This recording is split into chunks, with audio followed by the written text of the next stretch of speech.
तो नमस्कार प्यारे मित्रों, बहुत बहुत स्वागत है आप सभी का हमारे यूट्यूब चैनल पे। दोस्तों आज की इस वीडियो में बात करेंगे class 12th history model paper की। दोस्तों आज हम लोग बात करेंगे जेक बोर्ड मॉडल पेपर 2024 की। और आज का हमारा जो विषय रहेगा वो रहेगा इतिहास दोस्तों, ठीक है। तो इतिहास से जितने भी प्रश्न बनेंगे ऑब्जेक्टिव वाला वो आज हम लोग करने का प्रयास करेंगे दोस्तों, ठीक है। क्योंकि जो 30 नंबर का है ना वो आपका ऑब्जेक्टिव रहने वाला है दोस्तों, बाकी जो आपका 50 है वो आपका सब्जेक्टिव रहने वाला है। तो अभी हम लोग जितने भी प्रश्न बन रहे हैं वो हम लोग करने का प्रयास करते हैं और देखिए प्रश्नों को देखेंगे और समझने का भी प्रयास करेंगे, ठीक। तो चलिए देखते हैं आज का पहला प्रश्न। दोस्तों पहला जो प्रश्न आप सभी का पूछा जा रहा है कि निम्न में से कौन सा स्थल रावी नदी के किनारे विकसित हुआ है। दोस्तों रावी नदी के किनारे बात करूं दोस्तों तो रावी नदी के किनारे हड़प्पा सभ्यता है। कौन सा दोस्तों? हड़प्पा। तो ये आपका सही सा उत्तर ऑप्शन नंबर जो 4 देखने को मिलता है वो आपका सही सा उत्तर होगा दोस्तों। बहुत सारे बच्चे बोलेंगे मोहनजोदड़ो नहीं, मोहनजोदड़ो सिंधु नदी के किनारे हो दोस्तों। कौन सा नदी? सिंधु नदी के किनारे, ठीक है। तो रावी आपका सही सा उत्तर होगा हड़प्पा दोस्तों, ठीक। तो चलिए आगे मैं बात करूँ दूसरा प्रश्न की। दूसरा जो प्रश्न आप सभी का पूछा गया दोस्तों कि हड़प्पा सभ्यता का सबसे बड़ा स्थल कौन सा है। दोस्तों हड़प्पा सभ्यता का सबसे बड़ा जो स्थल है वो मोहनजोदड़ो है दोस्तों, ठीक है। तो ऑप्शन जो आपका एक देखने को मिलता है मोहनजोदड़ो वो आपका सही सा उत्तर हो जाता है दोस्तों। यहाँ तक तो क्लियर ना। चलिए अब बात करेंगे तीसरा प्रश्न की। तीसरा जो प्रश्न आप सभी का पूछा गया है कि सिंधु घाटी सभ्यता में एकमात्र बंदरगाह कहाँ स्थित है। दोस्तों बंदरगाह की बात करूँ तो बंदरगाह आपका लोथल इन 4 ऑप्शन में से। तो ऑप्शन नंबर जो 2 देखने को मिलता है लोथल जो कि गुजरात राज्य में स्थित है दोस्तों, वो आपका सही सा उत्तर हो जाता है दोस्तों ऑप्शन नंबर 3। चलिए इससे पहले मैंने और भी बहुत सारा वीडियो इतिहास का बना दिया है, पॉलिटिकल साइंस का वीडियो बना दिया। अगर उसे नहीं देखें तो चैनल पे जाकर देख सकते हैं दोस्तों। बहुत ही बेहतरीन तरीके से आपका तैयारी करवाया जाएगा दोस्तों, ठीक है। चलिए अब चौथा प्रश्न की बात करूं तो यहाँ पे जो चौथा प्रश्न आप सभी को पूछा गया दोस्तों कि बौद्ध साहित्य के अनुसार भारत में कितने महाजनपदों का विकास हुआ है। दोस्तों आप सभी को पता है महाजनपदों की जो संख्या थी वो 16 महाजनपद थी। कितनी दोस्तों? 16। तो ऑप्शन जो एक देखने को मिलता है आप सभी का 16 वो आप सभी का सही सा उत्तर होता है दोस्तों 16 महाजनपद।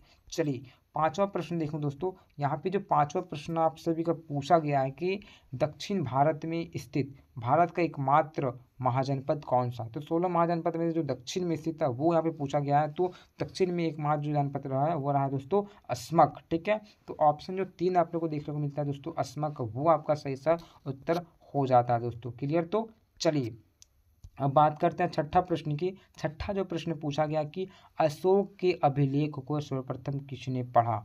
दोस्तों अशोक के अभिलेख को सर्वप्रथम जो पढ़ा था वो जेम्स प्रिंसेप ने पढ़ा था। वो कब पढ़ा था? 1837 में दोस्तों, ठीक है। 1837 में जेम्स प्रिंसेप ने जो अशोक के जो अभिलेख है इसको सर्वप्रथम पढ़ने का प्रयास किया दोस्तों, ठीक है। तो ऑप्शन नंबर जो आपका 3 देखने को मिलता है जेम्स प्रिंसेप, वो आपका सही सा उत्तर होता है दोस्तों। चलिए बात करेंगे सातवां प्रश्न की। सातवां जो प्रश्न पूछा गया कि इंडिका है ना वो किसकी रचना है दोस्तों। दोस्तों इंडिका के जो रचनाकार है, इसकी जो लेखक है वो मेगास्थनीज है दोस्तों, ठीक है। तो ये आपका उत्तर ऑप्शन एक सही सा उत्तर हो जाए दोस्तों कि इंडिका के जो रचनाकार है वो मेगास्थनीज है दोस्तों, ठीक है। ऑप्शन एक आपका सही सा उत्तर होता है दोस्तों। चलिए आगे बात करूँ मैं आठवां प्रश्न की। आठवां जो प्रश्न आप सभी का पूछा गया कि महाभारत का युद्ध, ठीक है, कुरुक्षेत्र में कितने दिनों तक चला। देखिए आप सभी को पता है महाभारत का जो युद्ध हुआ था वो कुरुक्षेत्र में हुआ था। कुरुक्षेत्र वर्तमान में कहाँ है? हरियाणा में, ठीक। तो ये जो युद्ध हुआ था महाभारत का वो कितने दिनों तक चला था दोस्तों। तो आप सभी को पता होना चाहिए दोस्तों ये जो युद्ध चला था वो 18 दिन तक चला था। तो ऑप्शन जो आप सभी का 2 देखने को मिलता है बी 18 दिन, वो आपका सही सा उत्तर होगा दोस्तों, ठीक है। चलिए अब बात करते हैं 9वां प्रश्न की। 9वां जो प्रश्न आप सभी का पूछा गया है कि स्तूप किस धर्म से संबंधित है। दोस्तों आप सभी को पता होना चाहिए जो स्तूप जो है ना वो बौद्ध धर्म से संबंधित है। तो ऑप्शन यहाँ पे जो 4 देखने को मिलता है आप सभी को बौद्ध धर्म, वो आपका सही सा उत्तर होगा दोस्तों, ठीक है। जो स्तूप है ना वो बौद्ध धर्म से संबंधित है। यहाँ तक क्लियर ना। चलिए 10वां प्रश्न की बात करूं। यहाँ पे 10वां प्रश्न पूछा गया कि महावीर स्वामी का जन्म कहाँ हुआ था। दोस्तों महावीर स्वामी जो कि जैन धर्म के 24वें तीर्थंकर माने जाते हैं, तो इनका जो जन्म हुआ था दोस्तों वो हुआ था आप सभी का कुंडलग्राम, ठीक है। तो कुंडलग्राम कश्मीर में इनका जन्म हुआ था। और कब हुआ था आपको याद रखना 540 ईसा पूर्व में दोस्तों, ठीक है। और पावापुरी में इनका मृत्यु हो गया। तो इस प्रकार से आपको याद रखना है। तो महावीर स्वामी का जो जन्म हुआ था वो कुंडलग्राम में हुआ था दोस्तों, ठीक है। और लुम्बिनी में हुआ था आपका महात्मा बुद्ध का। तो यहाँ तक तो क्लियर है ना दोस्तों। महावीर स्वामी का जन्म कुंडलग्राम, ऑप्शन बी सही सा उत्तर होता है। आगे बात करूँ मैं 11 प्रश्न की। और 11वां नंबर जो प्रश्न पूछा गया है कि मुक्तिदाता की कल्पना बौद्ध धर्म में किस शाखा में की गई है दोस्तों, ठीक है। तो ये आपका महायान सही सा उत्तर होगा दोस्तों। तो ऑप्शन जो आपको 3 देखने को मिलता है महायान शाखा, वो आपका सही सा उत्तर होगा दोस्तों। क्लियर? तो चलिए 12वां प्रश्न की बात करूं दोस्तों। 12वां नंबर जो प्रश्न आप सभी के यहाँ पे पूछा गया कि पुराणों की संख्या कितनी है। तो आप सभी को पता है दोस्तों पुराणों की संख्या 18 है। कितने पुराने? 18 पुराण है। तो ऑप्शन जो आपका 4 देखने को मिलता है 18, वो आपका सही सा उत्तर होगा दोस्तों। ठीक है, चलिए अब बात करूं मैं 13वां प्रश्न की। 13वां जो प्रश्न आप सभी का पूछा गया दोस्तों कि अलबरूनी किस भाषा का जानकार, ठीक है, जानकार नहीं था। देखिए अलबरूनी को आपका जो बहुत सारे भाषा के जानकार थे, उसको बहुत सारा भाषा आता था, लेकिन उसको यूनानी भाषा नहीं आता था दोस्तों। ठीक है, तो उसको यूनानी भाषा नहीं आता था। अब तो ऑप्शन नंबर जो आप 3 देखने को मिलता है, वो आपका सही सा उत्तर हुआ दोस्तों। उसको यूनानी भाषा नहीं आता था दोस्तों। ठीक है, ऑप्शन 3। चलिए आगे मैं बात करूँ 14वां प्रश्न की। और यहाँ पे जो 14वां प्रश्न आप सभी को पूछा गया है कि इब्न बतूता ने किस पुस्तक की रचना की। तो इनमें से इब्न बतूता ने कौन सा जो पुस्तक है उसका रचना किया है, तो आपको बताना है। तो ये ऑप्शन आपका जो दिखने को मिलता है, जो बी दिख रहा है रिहला, वो आपका सही सा उत्तर होगा दोस्तों। ठीक है, इब्न बतूता ने किसको लिखा? रिहला को दोस्तों। ठीक है, तो ये आपका सही सा उत्तर होगा दोस्तों। ठीक, तो चलिए यहाँ पे किताब उल हिंद है, आइन अकबरी है, बाबरनामा है। तो आपको पता है आइन अकबरी अबुल फजल, ठीक है, बाबरनामा को बाबर ने लिखा। किताब उल हिंद, किताब उल हिंद के लेखक याद नहीं आ रहा क्या जो था। ठीक है, बहुत अच्छा नाम है, आपको पता है तो कमेंट बॉक्स में कमेंट्स कीजिए। ये आपके लिए प्रश्न रह गया, आप लोग कमेंट कीजिएगा। ठीक है, चलिए तो रिहला या ये जो उत्तर आपको देखने को मिलता है वो सही से उत्तर होता है दोस्तों। ठीक, तो चलिए 15वां प्रश्न की बात करूँ दोस्तों। और यहाँ पे जो 15वां नंबर प्रश्न पूछा गया कि पीर का अर्थ क्या है दोस्तों। पीर का अर्थ होता है गुरु। ठीक है, तो ऑप्शन जो 1 देखने को मिलता है आप सभी का गुरु, वो आपका सही सा उत्तर होता है। आगे बात करूँ 16वां प्रश्न की। और यहाँ पे प्रश्न पूछा गया कि प्रसिद्ध सूफी संत मोइनुद्दीन चिश्ती का दरगाह कहाँ स्थित है। तो बहुत ही फेमस और बहुत ही प्रसिद्ध दरगाह रहा है।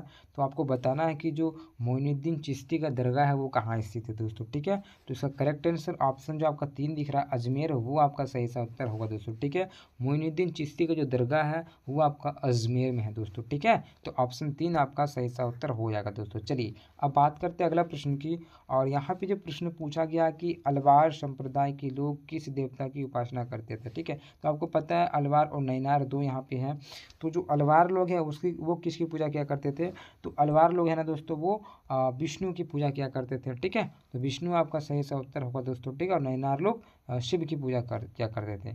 तो ये आपका उत्तर सही सा उत्तर है ऑप्शन नंबर 1, विष्णु की उपासक थे कौन? अलवार लोग। चलिए और आगे प्रश्न बात करूं दोस्तों, तो 18वां नंबर प्रश्न यहाँ पे पूछा गया कि विजयनगर साम्राज्य के संस्थापक कौन है दोस्तों। विजयनगर साम्राज्य की अगर मैं संस्थापक की बात करूं तो 2 भाइयों ने मिलकर इसकी स्थापना की थी 1365 ईस्वी में।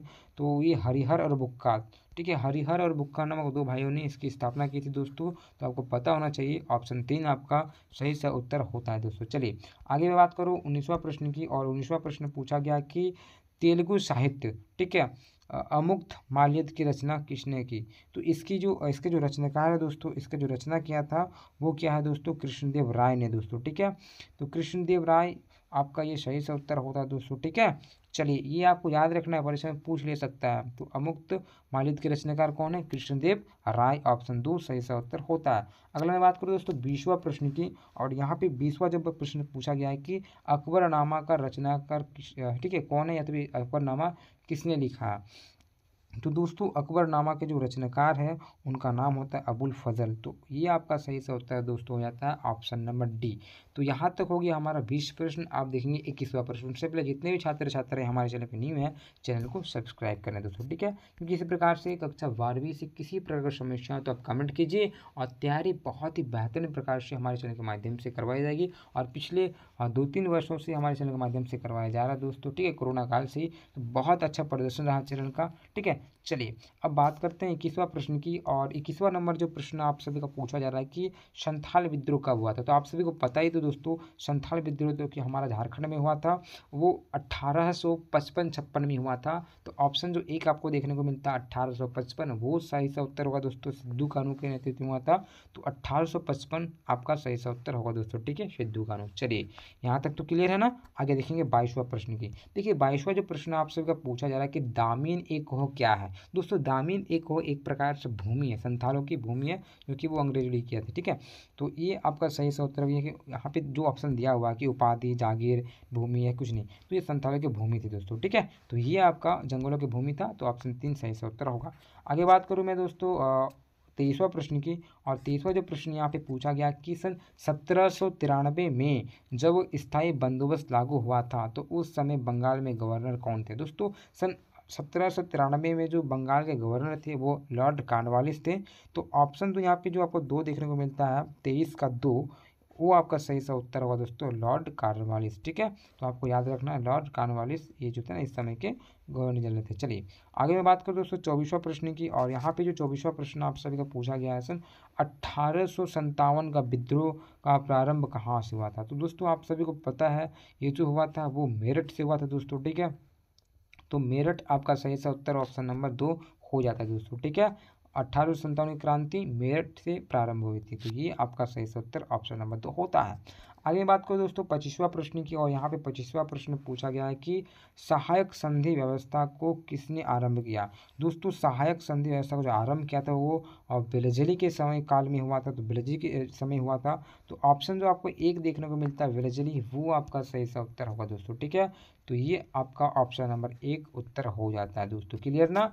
चलिए अब देखेंगे 26वां प्रश्न की, और यहाँ पे जो 26वां प्रश्न आप सभी को पूछा गया कि चौरी चौरा कांड कब हुआ था। तो आप सभी को पता ही दोस्तों कि चौरी चौरा जो हत्याकांड हुआ था वो 4-5 फरवरी सन 1922 में हुआ था दोस्तों। ठीक है, कहीं कहीं 5 फरवरी भी मिलेगा, कहीं कहीं 4 फरवरी भी मिलेगा। ठीक है, तो ये आपका ऑप्शन जो 2 देखने को मिलता है 4 फरवरी सन 1922, वो आपका सही सा उत्तर होगा दोस्तों। ठीक है, 4 फरवरी 1922। चलिए फरवरी 1922 आपको याद रखना है, कहीं 5 भी मिल सकता है, तो ऐसे कोई बात नहीं है। ठीक है, 27वां प्रश्न की बात करूँ दोस्तों, और यहाँ पे जो 27वां प्रश्न पूछा गया है कि महात्मा गांधी के राजनीतिक गुरु कौन थे। तो हम सभी को पता है दोस्तों महात्मा गुरु के जो राजनीतिक गुरु थे वो थे गोपाल कृष्ण गोखले। तो यहाँ पे ऑप्शन 3 में आपको देखने को मिलता है दोस्तों गोपाल कृष्ण गोखले, वो आपका सही सा उत्तर होगा दोस्तों। ठीक है, कक्षा 12वीं के छात्र हैं, ध्यान से पढ़ा है दोस्तों, और 1 महीना तो चैनल से जुड़े रहे दोस्तों, बहुत ही अच्छा नंबर आने वाला आप सभी का। ठीक है, तो ऑप्शन जो 3 दिख रहा है वो आपका सही सा उत्तर होगा दोस्तों। ठीक है, चलिए अब मैं बात करूँ दोस्तों 28वां प्रश्न की,